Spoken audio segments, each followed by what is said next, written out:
So what was your job in the artillery? I was in the Fire Direction Center, Fire Direction Center. FDC. Yeah. It's the one that does gives the information for aiming. Aiming. So, yeah, we receive a phone message from the observation post. Uh-huh. He says, I have a fire mission, and we have charts indicating deflection and elevation information on the charts, a couple of chart operators, and we set off the information he gives us on the charts and pass that to people that are sitting ABC,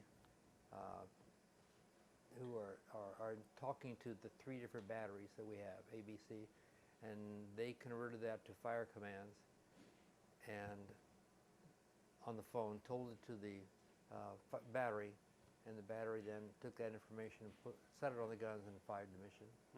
Where did you get the information about the weather? There was a separate outfit, I believe it was at Corps, at the 10th Corps, that used weather balloons and sent up information. We called it Metro Data. We had Metro Data several times a day. It would give us wind direction, temperature, humidity, things that we needed to know to make corrections for firing artillery shells. So this weather affects the trajectory of the... Yeah. Tell me about it. How? Well, the density of the air, the temperature of the air made a difference. Certainly the wind velocity would make a difference, and you had to set that information in. We had things like circular slide rules, books of text of data, and so we could take that information and set it off. It gave us command adjustments to make, so that every time we fired, if the wind was blowing this way, we always fired just a little bit, depending on how far you were firing, as to how far you set that off. So that's a very, very important variable. If you want to hit your target, yes.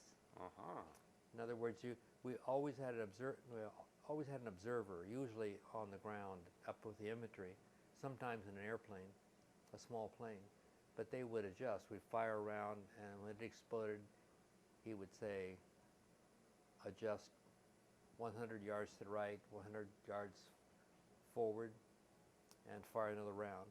So we could adjust in, but by having correction data, we were more accurate. You didn't know anything about Korea. You didn't know where it was. That's right. But you happened to be here, and you fought for Korea, and you came back again now.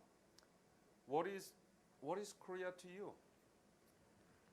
Well, Korea, as you know, particularly with the automobile industry and Kia and Hyundai and Samsung, they are up there in the world with where I live.